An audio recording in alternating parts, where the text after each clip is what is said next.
Hey guys, good evening and welcome to Devbhoomi career point. आशा करता हूँ आप सभी लोग स्वस्थ होंगे, काफी अच्छी आपकी स्टडी चल रही होगी। तो लगातार चैनल पे आपको जीएस की टेस्ट सीरीजें उपलब्ध करवाई जा रही हैं। इसका रीजन यही है दोस्तों, मैंने देखा है कि उत्तराखंड के अधिकांश जो कैंडिडेट हैं उनका जीएस में स्कोर कम रहता है। और जीएस के टेस्ट में इसलिए भी करवा रहा हूँ क्योंकि जीएस का पोर्शन आपका executive officer, tax inspector, RO के एग्जाम में भी पूछा जाएगा। ठीक है, बाकी हिंदी और उत्तराखंड को तो ग्रुप सी में भी आती है, इसीलिए जीएस पे ज्यादा फोकस है। और दूसरी बात देखिए दोस्तों, अभी आपको केवल एक वीडियो मिलती है एक दिन की, लेकिन नेक्स्ट वीक से यानी कि मंडे से मैं कोशिश कर रहा हूँ कि आपको डे के 3 टेस्ट सीरीजें मिले। जो टेस्ट सीरीज हम डेली एक करते हैं उत्तराखंड जीके की, हिंदी की या सामान्य दिन की, अब मैं आपको एक दिन में 3 टेस्ट सीरीजें कराऊंगा, सामान्य अध्ययन, सामान्य हिंदी और उत्तराखंड जीके की। तो इसका निश्चित लाभ मिलेगा। इसके साथ साथ ईओटीआई, आरओ के लिए करंट अफेयर्स के महत्वपूर्ण टॉपिक भी अपलोड होंगे। बाकी भैया, आज बंदी रक्षक की जो टेस्ट सीरीज थी वो समाप्त हो चुकी है। इसमें टोटल हमने 25 क्वेश्चन पेपर करवाए थे, फुल लेंथ प्रैक्टिस सेट थे 25। तो जिन लोगों ने अभी तक भी ये टेस्ट सीरीज नहीं लगाई है और जिनका एग्जाम है बंदी रक्षक का, वो अभी भी इन प्रैक्टिस सेट्स को लगा सकते हैं एप्लीकेशन स्टोर पे जाके। इस वीडियो के डिस्क्रिप्शन बॉक्स में भी लिंक दिया गया है इस टेस्ट सीरीज का। तो अभी भी मौका है और आप किसी भी समय अपने टाइम के हिसाब से एक दिन में सभी टेस्ट भी लगा सकते हैं, 2 दिन में लगा सकते हैं, क्योंकि अब पूरे 25 पेपर अपलोड हो चुके हैं ऑनलाइन एप्लीकेशन स्टोर पे। ठीक है, तो जिनका भी पेपर है भैया, मैं बोलूंगा एग्जाम से पहले फुल लेंथ प्रैक्टिस सेट बहुत इंपॉर्टेंट होते हैं। तो in full length practice sets को आप जरूर लगाइएगा। इसका निश्चित बेनिफिट आप खुद ही देख लेंगे, आने वाले एग्जाम में आपको मिलने वाला है। ठीक है, तो चलिए आप शुरू करेंगे आज का सेशन। आज है सामान्य अध्ययन टेस्ट सीरीज भाग 124। देखिए, इस बार लगातार मैं जीएस के टेस्ट दे रहा हूँ आपको कुछ दिनों से। मैं फिर पहले ही बोल चुका हूँ कि जीएस में थोड़ा आपको मजबूत बनना है। जीएस की वजह से ही काफी कैंडिडेट्स का सिलेक्शन रुक जाता है ग्रुप सी के एग्जाम में। और जो आपका आने वाले एग्जाम है ईओ टीआई आरओ, उसमें तो जीएस बहुत हाई लेवल की आपकी पूछी जाएगी। आप सभी को पता है कि लोक सेवा आयोग जीएस का पोर्शन कितना बेहतरीन बनाता है। ठीक है, तो इसलिए जीएस की क्लासेस दे रहा हूं मैं आपको। तो चलिए शुरू करेंगे। हमारा जो है रिवीजन क्रम चल रहा था और पिछले 2 वीडियोस में हमने देखा प्राचीन इतिहास के कुछ क्वेश्चन। आज और कुछ महत्वपूर्ण क्वेश्चन रह गए हैं तो उनको कंप्लीट करेंगे। तो चलिए, पहला क्वेश्चन आपके सामने स्क्रीन पे। सबसे प्राचीनतम जैन ग्रंथ कौन सा है? देखिए, जो सबसे प्राचीन जैन जैन ग्रंथ है वो कौन सा है, ये आपने बताना है। देखिए, बौद्ध धर्म और जैन धर्म, यहाँ से बहुत से क्वेश्चन बनते हैं। और जैन ग्रंथ की मैं बात करूं, सबसे प्राचीन माना जाता है, इसका नाम है 14 पूर्व, यानी कि ऑप्शन डी इसका राइट आंसर है। सबसे प्राचीन जैन ग्रंथ है 14 पूर्व। ठीक है, चलिए आगे बढ़ेंगे अगले क्वेश्चन की तरफ। अष्टांग मार्ग की संकल्पना के अंग क्या है? तो अष्टांग मार्ग, देखिए जो अष्टांग है भैया, ये बौद्ध धर्म से रिलेट करते हैं। सबसे पहले तो आप समझिएगा, बौद्ध धर्म देखिए इसका जो मूल आधार है वो 4 आर्य सत्य होते हैं। ठीक है, इसके अलावा दोस्तों, बुद्ध ने दुख की निवृत्ति के लिए अष्टांगिक मार्ग का उपाय बताया था। उन्होंने बोला कि अष्टांगिक मार्ग अपनाओ, जिसमें सम्यक दृष्टि, सम्यक संकल्प, सम्यक वाणी, कर्म, जीवन और स्मृति, व्यायाम और लास्ट समाधि था। ठीक है, तो ये 8 अष्टांग मार्ग कहलाते हैं।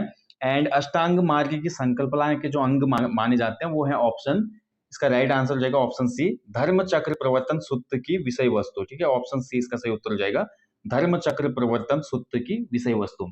देखिए, बुद्ध ने जब अपना उपदेश दिया था सारनाथ में, तो उसको बोला गया धर्म चक्र प्रवर्तन। ठीक है, वेरी इंपॉर्टेंट है। आगे बढ़ेंगे अगले क्वेश्चन की तरफ। बौद्ध संगीतियों का कालक्रम क्या है? देखिए, बौद्ध संगीतियां 4 हुई थी टोटल, और ऐसे जैन संगीतियां एग्जाम में पूछेगा तो जैन संगीतियां भी आपकी 2 हुई थी। ठीक है, अब बौद्ध संगीतों का कालक्रम पूछ रहा है इसमें, तो ध्यान से देखिए। उसके बाद हम ऑप्शन पे जाएंगे। सबसे पहले बात करते हैं वैशाली।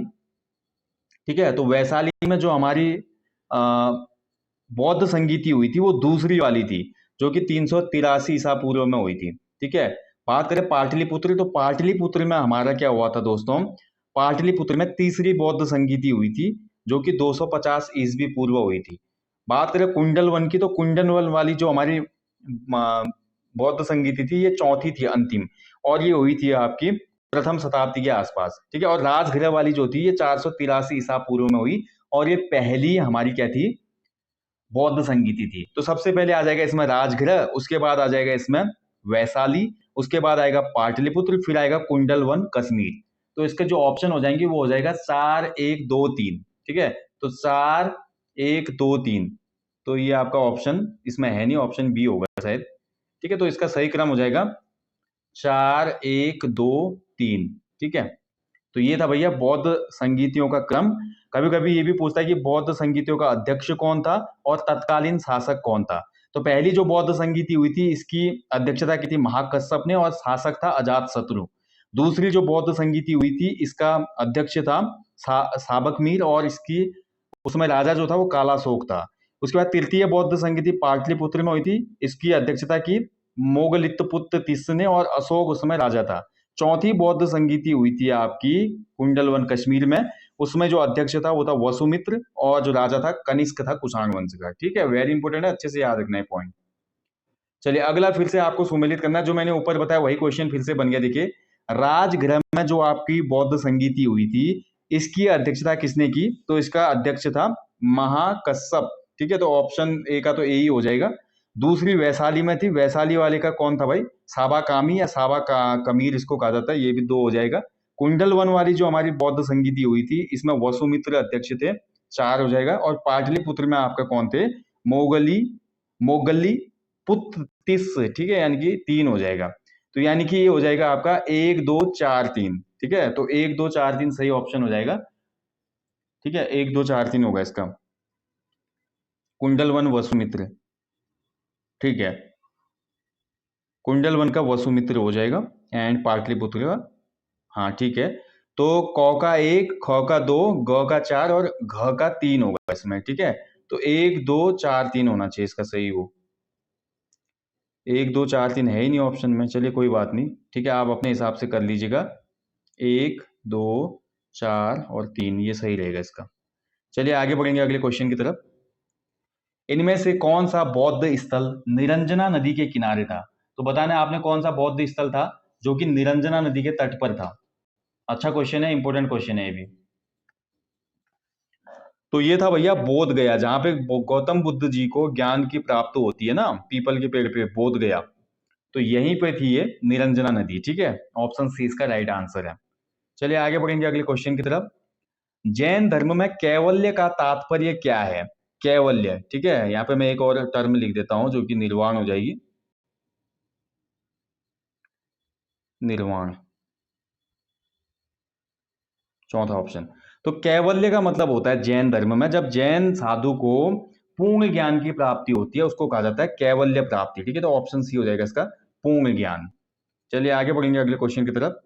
सर्वप्रथम स्तूप शब्द का वर्णन कहां पर मिलता है, तो स्तूप का हमने कल भी जिक्र किया था भैया, बौद्ध धर्म में मैंने आपको बताया था गौतम बुद्ध के जीवन की घटनाएं, उनके प्रतीक चिन्ह, तो उसमें जो मृत्यु है, मृत्यु का प्रतीक चिन्ह स्तूप था। और जो स्तूप शब्द का वर्णन मिलता है सबसे पहले वो मिलता है ऋग्वेद में, इनके सबसे प्राचीन वेद में। ठीक है, ऑप्शन डी इसका सही उत्तर है। आगे बढ़ेंगे अगले क्वेश्चन की तरफ। बौद्ध धर्म के महायान और हीनयान संप्रदायों में सर्वाधिक मौलिक अंतर कौन सा है, तो देखिए बौद्ध धर्म 2 भागों में टूट जाता है, आप सभी को पता है, महायान और हीनयान संप्रदाय में। अब यहाँ पे आपको ये बताना है कि इसमें सबसे ज्यादा मौलिक अंतर जो है कौन सा है। ठीक है, देखिए जो चौथा वाला हमारे चतुर्थ बौद्ध संगीति हुई थी ना कुंडलवन कश्मीर में कनिष्क के टाइम पीरियड पे, इसी में बौद्ध धर्म का विभाजन हो गया था 2 शाखाओं में, हीनयान और महायान। अगर बात करें बौद्ध धर्म के इन दोनों संप्रदायों के बीच का अंतर, तो सबसे ज्यादा डिफरेंस जो माना जाता है वो बहुदेववाद का होता है। ठीक है, मौलिक अंतर है इसका बहुदेववाद का, ऑप्शन डी हो जाएगा इसका। आगे बढ़ेंगे अगले क्वेश्चन की तरफ। जैन तीर्थंकर पार्श्वनाथ किस स्थान से मुख्यतः संबंधित थे, तो पार्श्वनाथ देखिए जैन धर्म के 23वें तीर्थकर थे और 24वें कौन हुए, महावीर स्वामी। ठीक है, तो 23वें तीर्थकर थे पार्श्वनाथ और ये रिलेट करते थे भैया बनारस से, बनारस यानी कि वर्तमान वाराणसी की बात हो रही है, तो ऑप्शन सी हो जाएगा इसका, वाराणसी। देखिए कल का जो वीडियो था थोड़ा उसमें वॉइस प्रॉब्लम हो गई थी, बट आज मैं आशा करता हूँ कि वॉइस क्लियर होगी, बिल्कुल अच्छे से आप लोग सुन पा रहे होंगे। बाकी किसी क्वेश्चन में डाउट क्वेरी होगी तो आप प्लीज कमेंट बॉक्स में कमेंट जरूर कीजिएगा। बुद्ध की खड़ी प्रतिमा निम्न में से किस काल में बनाई गई, देखिए बुद्ध की खड़ी प्रतिमा हमको देखने को मिलती है प्राचीन काल की और ये बनाई गई थी आपकी कुषाण काल में। ठीक है, ऑप्शन बी इसका राइट आंसर है, कुषाण टाइम पीरियड पे ये बनाई गई थी। अगले क्वेश्चन की तरफ बढ़ेंगे। शून्यता का सिद्धांत प्रतिपादित करने वाले बौद्ध दार्शनिक का नाम क्या है, तो देखिए शून्यता का सिद्धांत या शून्यवाद का सिद्धांत किसने दिया था, तो शून्यवाद का सिद्धांत देने वाले हमारे बौद्ध दार्शनिक थे नागार्जुन। ठीक है, राइट आंसर हो जाएगा इसका ऑप्शन सी इसका सही उत्तर है नागार्जुन। ठीक है, ऐसे देखिए भैया कुछ और क्वेश्चन बन जाते हैं, जैसे कि योग दर्शन किसने दिया था, तो योग दर्शन पतंजलि ने दिया था। ऐसे पूछ लेता है कि आपका सांख्य दर्शन किसने दिया था, सांख्य दर्शन आपका कपिल मुनि ने दिया था। ठीक है, ऐसे पूछ लेता है न्याय दर्शन किसने दिया था, तो न्याय दर्शन गौतम मुनि ने दिया था। तो ये सब पॉइंट आपको अच्छे से याद होने चाहिए, क्वेश्चन बार बार एग्जाम में बनते हैं। तो शून्यता का सिद्धांत किसने दिया था, नागार्जुन ने। ऐसे ही फिर हमारा द्वैताद्वैतवाद बनता है, अद्वैतवाद बनता है। ठीक है, तो ये बहुत से क्वेश्चन बार बार एग्जाम में बनते हैं। ये क्वेश्चन देखिए एवरग्रीन क्वेश्चन है, सबसे ज्यादा बार एग्जामों में पूछा गया होगा। नालंदा विश्वविद्यालय के संस्थापक कौन थे, तो नालंदा का जो विश्वविद्यालय था इसकी स्थापना करने वाला गुप्त शासक था कुमार गुप्त। ठीक है, ऑप्शन ए इसका राइट आंसर हो जाएगा, कुमार गुप्त ने नालंदा विश्वविद्यालय स्थापित किया था। चलिए आगे बढ़ेंगे अगले क्वेश्चन की तरफ। जैन संप्रदाय में प्रथम विभाजन के समय श्वेतांबर संप्रदाय के संस्थापक कौन थे। देखिए मैंने अभी आपको बताया कि जैसे आपकी बौद्ध संगीतियां हुई थी 4, ऐसे ही दोस्तों जैन संगीतियां भी हुई थी 2। ठीक है, और पहली जो जैन संगीति हुई थी पाटलिपुत्र में हुई थी। पहली जो जैन संगीति हुई थी, संगीति का मतलब था बैठक। धर्म के जो लोग थे जैसे बौद्ध धर्म या जैन धर्म वाले, वो अपनी सालाना एक बैठक करते थे, अधिवेशन मान लो, तो वो एक संगीति कहलाती थी। पाटलिपुत्र में जो पहली संगीति हुई थी जैन संगीति, इसी में दोस्तों विभाजन हो गया था जैन धर्म का। ठीक है, यहीं पे जैन धर्म का विभाजन हुआ, श्वेतांबर और दिगंबर। श्वेतांबर मतलब वो जैन भिक्षु जिन्होंने सफेद कपड़े धारण किए, और दिगंबर वो थे जिन्होंने कपड़ों का त्याग कर दिया, निर्वस्त्र हो गए वो। और इसकी अध्यक्षता की थी स्थूल भद्र ने उसमें। ठीक है, ऑप्शन सी इसका राइट आंसर है, और ये पाटलिपुत्र में संपन्न हुई थी। ऐसे ही जैन संप्रदाय की जो दूसरी संगीति थी वो आपकी बल्लभी में हुई थी गुजरात में। ठीक है, ये भी इंपॉर्टेंट है, बल्लभी गुजरात में। दूसरी जो जैन संगीत थी, केवल 2 ही हुए थे, और इसकी जो अध्यक्षता की थी वो आपकी देवर्षि क्षमा श्रमण ने की थी। ठीक है, ये भी इंपॉर्टेंट है, अच्छे से याद रखिएगा। आगे बढ़ेंगे अगले क्वेश्चन की तरफ। नेक्स्ट क्वेश्चन भी बहुत अच्छा क्वेश्चन है, देखिए निम्न में से कौन से बौद्ध धर्म और जैन धर्म दोनों में समान रूप से विद्यमान थे। बताइए इनमें से कौन कौन से, भाई ऑप्शन के हिसाब से बताना है आपने, कौन कौन सी जो चीजें थी वो जैन धर्म और बौद्ध धर्म दोनों में थी। बहुत अच्छा क्वेश्चन है। तो अगर ध्यान से देखते हैं दोस्तों, तप और भोग के लिए अति का परिहार, ये नहीं था इसमें, ऑप्शन एक तो इसमें गलत हो गया। वेदों के प्रति अनास्था इनकी बिल्कुल सही है। कर्म कांडों का निषेध किया इन्होंने, बिल्कुल सही है, क्योंकि कर्म कांडों की अधिकता की वजह से ही ये 2 धर्म अस्तित्व में आए थे। हिंसा का निषेध भी किया इन्होंने, यानी कि 2 3 4 जो है ऑप्शन वो सही है, बाकी ऑप्शन इसमें सही नहीं है। ठीक है, तो 2 3 4 वाला ऑप्शन सही है, तो ऑप्शन ये वाला पहला वाला सही हो जाएगा इसमें। चलिए आगे बढ़ेंगे अगले क्वेश्चन की तरफ। प्रारंभिक जैन साहित्य किस भाषा में लिखे हुए थे, और ये भी अच्छा क्वेश्चन है। देखिए जो हमारे बौद्ध साहित्य हैं, ज्यादातर जो बौद्ध साहित्य आपको देखने को मिलेंगे प्राकृत और पाली भाषा में देखने को मिलेंगे, और जो प्रारंभिक जैन साहित्य थे ये अर्ध मागधी में आपको ज्यादा देखने मिलेंगे। ठीक है, प्रारंभिक मतलब स्टार्टिंग में जब जैन साहित्य लिखे गए तो ये अर्ध मागधी में लिखे गए थे। ठीक है, चलिए आगे बढ़ेंगे अगले क्वेश्चन की तरफ। देखिए मैंने फिर बोला दोस्तों, बहुत अच्छा रिवीजन आपका हो रहा है इन टेस्ट सीरीजों से, बहुत अच्छा आपको लाभ मिलेगा आने वाले एग्जाम में। ये क्वेश्चन यहाँ से देख लेना आप, कितने क्वेश्चन रिपीट होते हैं आपके आने वाले एग्जाम में।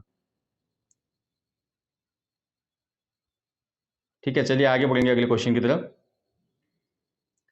यापनीय किसका एक संप्रदाय था, बहुत अच्छा क्वेश्चन है। देखिए यापनीय संप्रदाय, देखिए आपने पढ़ा होगा बौद्ध धर्म जैन धर्म के समय कुछ और संप्रदाय भी आए थे, जैसे कि यापनीय, आजीवक संप्रदाय। ठीक है, तो यापनीय भी पूछता है और आजीवक संप्रदाय भी कई बार एग्जाम में पूछता है। यापनीय जो था भैया आपका, ये जैन धर्म का एक संप्रदाय था। ठीक है, राइट आंसर जाएगा ऑप्शन है जैन धर्म का।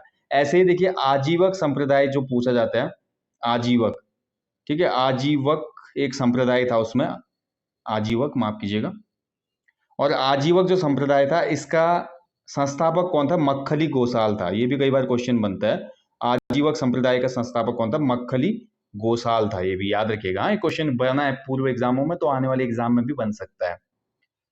नेक्स्ट क्वेश्चन की तरफ बढ़ेंगे। प्रसिद्ध तीर्थ स्थल प्रभासगिरी किससे संबंधित है। तो देखिए प्रभासगिरी एक तीर्थ स्थल है, और ये रिलेट करता है किस धर्म से, तो ये जैन धर्म से रिलेट करता है। ठीक है, ऑप्शन है इसका राइट आंसर है जैन धर्म। अगला क्वेश्चन बहुत इंपॉर्टेंट है, चलिए बढ़ेंगे अगले क्वेश्चन की तरफ। अणुव्रत सिद्धांत, त्रिरत्न सिद्धांत, स्यादवाद और अनेकवाद, ये किससे रिलेट करते हैं। देखिए बहुत अच्छा क्वेश्चन है। देखिए जैन धर्म के कुछ सिद्धांत हैं, बौद्ध धर्म के भी कुछ सिद्धांत हैं, तो ये आपको क्लियर होना चाहिए कि ये किससे है। जैसे अणुव्रत सिद्धांत की मैं बात करूँ, ये क्या था।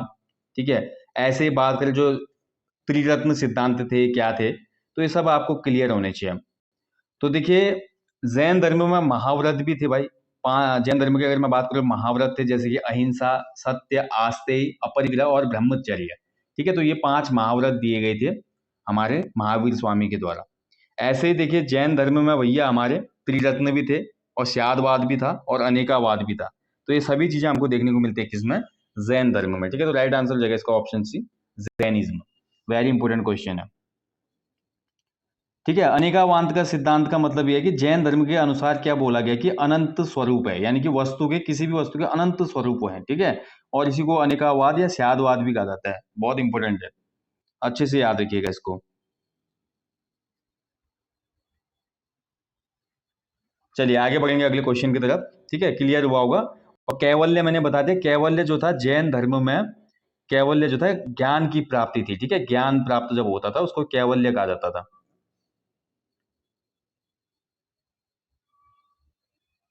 अगला देखिए, किस जैन सभा में अंतिम रूप से श्वेतांबर आगम का संपादन हुआ?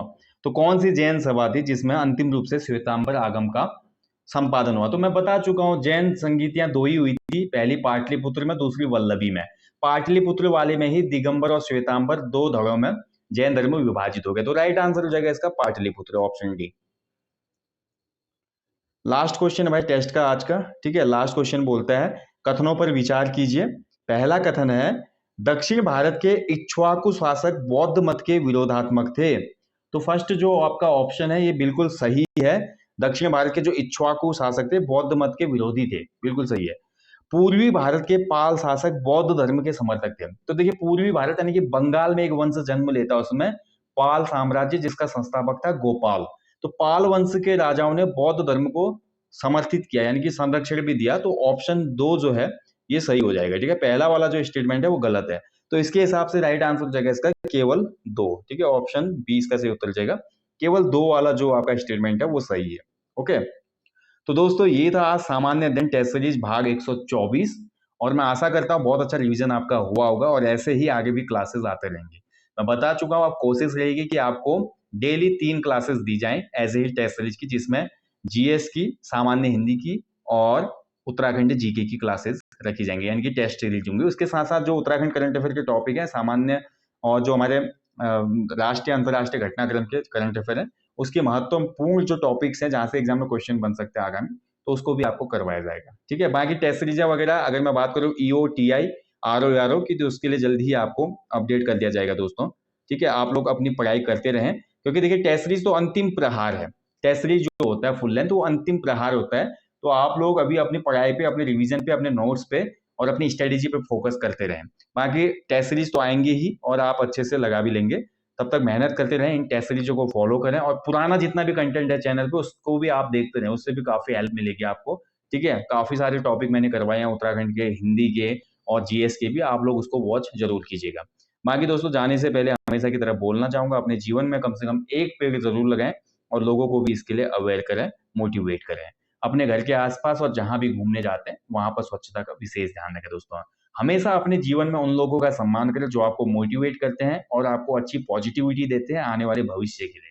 ठीक है, तो ऐसे लोगों को सम्मान दें और आप भी किसी मेंटरशिप करें किसी ऐसे बच्चे की जो नया नया है इस फील्ड में और जो चाहता है आगे बढ़ना। तो अपने अनुभव और अपने ज्ञान को जरूर साझा करें, क्योंकि अनुभव और ज्ञान जितना साझा करेंगे उतनी ही बरकत करता है। ठीक है, बाकी आपको मिलेंगे दोस्तों नेक्स्ट सेशन में। टिल देन अपना ध्यान रखें। जय हिंद, जय देवभूमि, शुभ रात्रि, गॉड ब्लेस यू ऑल।